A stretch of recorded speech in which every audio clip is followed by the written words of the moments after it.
റോഡിൽ നിന്നും കളഞ്ഞു കിട്ടിയ സ്വർണ്ണ ചെയിൻ പോലീസിന്റെ സഹായത്തോടെ ഉടമസ്ഥരെ കണ്ടെത്തിയേൽപ്പിച്ച നാടിന് മാതൃകയായ ഒരു യുവതി.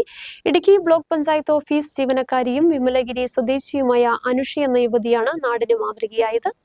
ഇടുക്കി ബ്ലോക്ക് പഞ്ചായത്ത് ഓഫീസിലെ താൽക്കാലിക ജീവനക്കാരിയായ അനുഷ മുരിക്കാശ്ശേരിയിലെ സ്വകാര്യ ആശുപത്രിയുടെ സമീപമുള്ള ATM കൗണ്ടറിലെത്തിയപ്പോഴാണ് കൗണ്ടറിന് സമീപം സ്വർണ്ണ ചെയിൻ ശ്രദ്ധയിൽപ്പെടുന്നത്. തുടർന്ന് അവർ ഉടൻ തന്നെ മുരിക്കാശ്ശേരി പോലീസ് സ്റ്റേഷനിലെത്തി മാല പോലീസിനെ ഏൽപ്പിക്കുകയായിരുന്നു. എന്നാൽ സ്വർണം നഷ്ടപ്പെട്ട പരാതിയൊന്നും സ്റ്റേഷനിൽ ലഭിക്കാതിരുന്നതിനാൽ പോലീസ് സമീപത്തുള്ള വാട്സ്ആപ്പ് ഗ്രൂപ്പുകളിലെല്ലാം അറിയിപ്പ് നൽകുകയായിരുന്നു. രാജമുടി സ്വദേശിയായ പുന്നയ്ക്കൽ അമൽ തുഷാര ദമ്പതികളുടെ കുട്ടിയുടെ കഴുത്തിൽ കിടന്ന സ്വർണ്ണ ചെയിനാണ് നഷ്ടപ്പെട്ടിരുന്നത്. ഇവർ കഴിഞ്ഞ ദിവസം മുരിക്കാശ്ശേരി ടൗണിൽ വന്നതിനു ശേഷം തിരികെ വീട്ടിലെത്തിയപ്പോഴാണ് തങ്ങളുടെ കുട്ടിയുടെ കഴുത്തിൽ കിടന്ന ചെയിൻ നഷ്ടപ്പെട്ടതായി മനസ്സിലാകുന്നത്. തുടർന്ന് വീടും പരിസരവും വിശദമായി തിരഞ്ഞെങ്കിലും കണ്ടെത്താനാകാത്ത സാഹചര്യത്തിൽ മുരിക്കാശ്ശേരി പോലീസിൽ പരാതി നൽകാൻ ഒരുങ്ങുമ്പോഴാണ് വാട്സ്ആപ്പ് ഗ്രൂപ്പിൽ വന്ന സന്ദേശം കാണുവാനിടയായത്. പോലീസ് സ്റ്റേഷനിലേക്ക് വിളിച്ച അടയാളങ്ങൾ വ്യക്തമാക്കിയപ്പോൾ സ്റ്റേഷനിൽ ലഭിച്ചിരിക്കുന്നത് ഇവരുടെ നഷ്ടപ്പെട്ട ചെയിനാണെന്ന് മനസ്സിലാക്കി. തുടർന്ന് മാല ഏൽപ്പിച്ച അനുഷയെയും മാല നഷ്ടപ്പെട്ട അമൽ തുഷാര ദമ്പതികളെയും സ്റ്റേഷനിലേക്ക് വിളിച്ചു വരുത്തി അനുഷയെ കൊണ്ട് തന്നെ മാല ദമ്പതികൾക്ക് കൈമാറുകയും ചെയ്തു.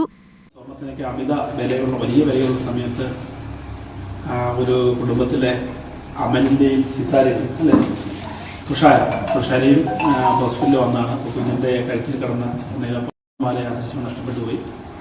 അത് വൈദ്യുതി കിട്ടിയിട്ട് സോഷ്യൽ ഡിപ്പാർട്ട്മെൻറ്റ് ഓഡിറ്ററായി ജോലി ചെയ്യുന്ന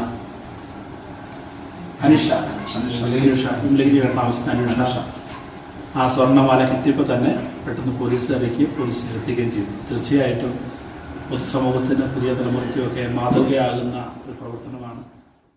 SI-മാരായ മണിയൻ KD റഷീദ്, ASI ഹാജിറ, SCPO-മാരായ ജോഫിൽ ജോൺ, ജയൻ, രതീഷ് തുടങ്ങിയവർ അന്വേഷണത്തിന് നേതൃത്വം നൽകി. News bureau, Murickassery.